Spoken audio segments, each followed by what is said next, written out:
ఈ నెల 23 నుంచి ఇంటర్మీడియట్ పరీక్షలు ప్రారంభమవుతున్న నేపథ్యంలో మంగళగిరికి చెందిన విద్యావేత్త, విజయ్ సంస్థల యాజమాన్య ప్రతినిధి ప్రగడ రాజశేఖర్ పరీక్షలకు సంబంధించిన విలువైన సమాచారాన్ని సిటీ న్యూస్కు అందించారు. ఈ నెల 23వ తారీఖు నుంచి మన ఆంధ్రప్రదేశ్లో బోర్డ్ ఆఫ్ ఇంటర్మీడియట్ ఎడ్యుకేషన్ వారు ఐపీ ఎగ్జామినేషన్ నిర్వహిస్తున్నారు. మరి ఎప్పుడు లేని విధంగా ఈ సంవత్సరం సుమారుగా నెల రోజుల పాటు ఈ ఎగ్జామినేషన్స్ జరుగుతున్నాయి. ఫిబ్రవరి 23వ తారీఖు నుంచి మార్చి 24వ తారీఖు వరకు ఈ ఎగ్జామినేషన్స్ జరుగుతున్నాయి. ప్రధాన గ్రూపులైనటువంటి ఎంపీసీ, బైపీసీ, సిఈసీ, ఎంఈసీ లాంటి గ్రూప్స్కి మాత్రం మార్చి 18వ తారీఖుతో ఎగ్జామినేషన్స్ అయిపోతున్నాయి. అయితే ఇంటర్మీడియట్ సెకండ్ ఇయర్ ఎగ్జామ్స్ రాసేటువంటి విద్యార్థులు ఒక చిన్న మార్పుల్ని గమనించాల్సి ఉంటుంది. అవేంటంటే, ఇంతకుముందు కొన్ని ఎగ్జామినేషన్స్ కాంబినేషన్స్లో జరిగేవి. ఉదాహరణకి ఫిజిక్స్ ఎగ్జామ్ జరిగే రోజు ఎకనామిక్స్, అలాగే మ్యాథమెటిక్స్ ఎగ్జామ్ జరిగే రోజు బయాలజీ ఎగ్జామ్స్ ఇలా జరిగేవి. అయితే ఈ సంవత్సరం నుంచి ప్రతి ఎగ్జామ్ కూడా వేరు రోజుల్లో జరుగుతూ ఉంటాయి. దీనివల్ల కొన్ని గ్రూప్ సబ్జెక్ట్స్కి ఒక ఎగ్జామ్కి ఇంకొక ఎగ్జామ్కి సుమారుగా 4 నుంచి 6 రోజుల వరకు గ్యాప్ రావటం జరిగింది. ఇది విద్యార్థులకి ఎంతో అనుకూలం. చక్కగా చదువుకునేటువంటి విద్యార్థులకి సబ్జెక్ట్స్ మొత్తం చక్కగా రివైజ్ చేసుకోవడానికి ఒక గొప్ప అవకాశం. కాబట్టి ఈ సంవత్సరం మంచిగా మార్కులు స్కోర్ చేయగలగటానికి, తమ ప్రతిభను చక్కగా ప్రదర్శించడానికి ఈ టైం టేబుల్ చక్కటి అవకాశం కల్పిస్తూ ఉంది. అయితే ఇంటర్మీడియట్ ఫస్ట్ ఇయర్ ఎగ్జామ్స్ రాసేటువంటి విద్యార్థులు కొన్ని సూచనలు.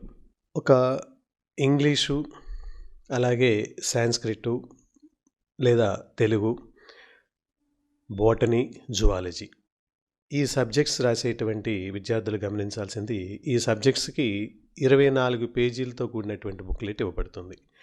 ఇవి కాకుండా మిగతా సబ్జెక్ట్స్ అంటే మ్యాథమెటిక్స్ కానివ్వండి, physics, chemistry, economics, commerce, civics ఇట్లా ఈ సబ్జెక్ట్స్ అన్నింటికీ కూడా 32 పేజీలతో కూడుకున్నటువంటి బుక్లెట్ మీకు ఇవ్వబడుతుంది. ఫస్ట్ ఇయర్ బైపీసీ రాసేటువంటి విద్యార్థులు గమనించుకోవాల్సిన విషయం ఏంటంటే, మీకు బయాలజీ అనేటువంటిది ఒకే పేపర్గా మీకు టీచ్ చేయడం జరిగింది. అలాగే ఒకే రోజు ఒకే పేపరు మీకు ఎగ్జామినేషన్లో జరుగుతుంది.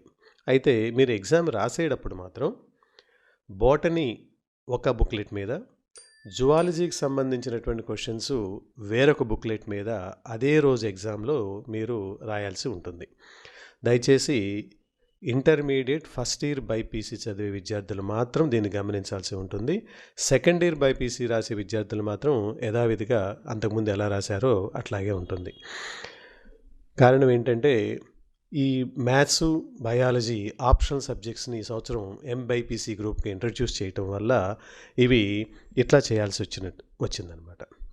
కాబట్టి విద్యార్థులందరూ కూడా ఈ మార్పును గమనించి చక్కగా ఎగ్జామినేషన్స్ మీరు రాయవలసిందిగా విజ్ఞప్తి.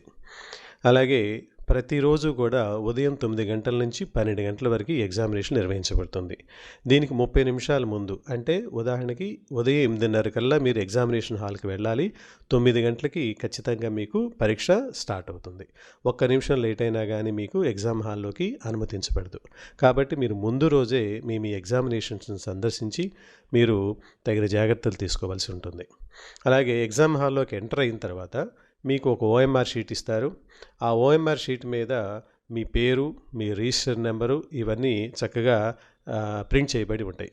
కాబట్టి ప్రతి విద్యార్థి కూడా తమకు సంబంధించినటువంటి ఓఎంఆర్ షీటు తమకే వచ్చిందా లేదా అనేది కంపల్సరీగా చెక్ చేసుకోవాల్సినటువంటి బాధ్యత ఉంది. అలాగే మీకు ఇవ్వబడినటువంటి ఆన్సర్ బుక్లెట్ ఉంటుంది.